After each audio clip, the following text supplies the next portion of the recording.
Welcome to Between Shelves. where we make connections between literature, theology, philosophy, psychology, and culture. Join us as we explore the interconnectedness of race, spirituality, psychology, and meta-modernism. Each episode invites you into a thought-provoking journey, unpacking how these elements shape our understanding of the world and ourselves. My name is Aaron Waldron. We're a religiously traumatized theopoet and a shaman in journey. Our work focuses on creating community and between spaces for religiously traumatized millennials, navigating life beyond colonized religion. And my name is Rafael Reyes. My work is on the importance of imagination and theopoetics in philosophy and religious pluralism. We invite you to Between Shelves To learn, listen, and become. There was something you mentioned being in that library space that impacted me, and I think is why we are starting Between Shelves. And it was about why aren't more people having theological discussions? And it leads us to this, leads us to Between Shelves. This is why we do what we do, and also why we interconnect philosophy, psychology, culture with theology, right? Theology is really a part of all of those other aspects that many don't know of, right? And we're talking about the sacred. And some people were arguing, oh, the sacred can only be here in this particular place. And I said, we're in an era of technological advancement where the sacred is everywhere. In a podcast, in a Zoom piece, in a digital image, we can feel or interact with the divine. Or the divine can use it as a way of interaction.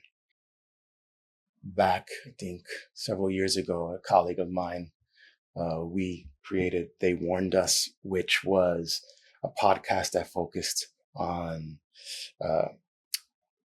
science fiction, dystopian films. Yeah.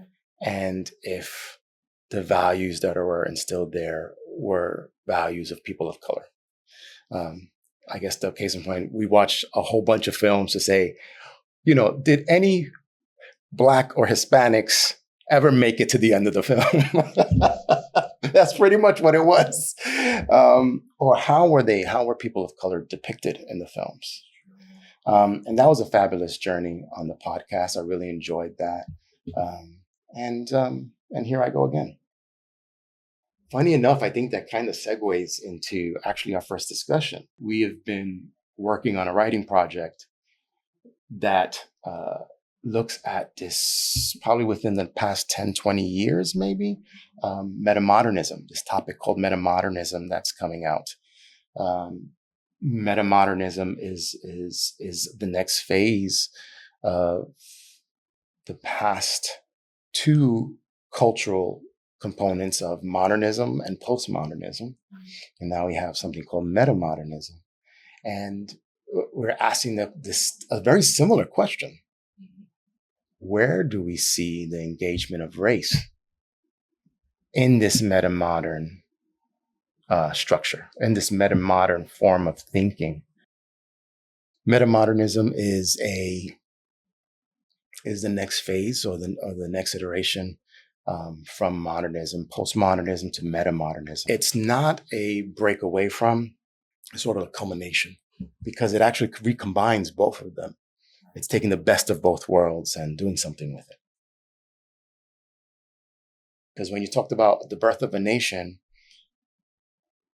in one person's eyes, it's a historical drama that's supposed to get you to think and say, this is somewhat of a depiction of something that was happening, right? And we need to be careful of it. And for another, this is our idealization and something we need to uphold. I think the way that film was meant to be explored, it's full of metaphor. It becomes a myth for us to really think about a situation. And that talks to my area that I focus my time on, which is on the imagination, mythos, where symbolization happens. And that, if you have control of that, I mean, if you have control of your facility, the faculties, and you create your symbols, and you read and watch certain films and are able to really slow down and take it all in and think that through, you start seeing and developing values that come from it. And I resonate with what you're saying there. Someone that has been trained to slowly reflect has a different way of looking at it than someone who's been told you don't have time to reflect. You need to act upon something. And so then when you look at a film, it immediately you get the first symbolic imagery piece that comes up, and then you idolize that. I'm really thinking about this symbolization, and there's a piece that in the writing that we were starting, and also something I go to often. It's in this book called Religion in the Making by Alfred North Whitehead. So I first want to preface this to say, we don't want to hold on to just European thinkers. It's in a book he made called Religion in the Making. This guy was, for me, far ahead of his time. He was a process thinker. So he falls in the lines of Heraclitus, pre-Socratic, who was just phenomenal. But this is what he writes. And this isn't concerning religion. As far as religion is concerned, the distinction of a world consciousness as contrasted with a social consciousness is a change of emphasis in the concept of rightness. And I want to hold on to world consciousness. He's really pushing for us to say, I can't only think about myself, and I can't only think about a certain society. I have to think about a universe. I have to think about a world. He says, the social consciousness concerns people whom you know and love individually.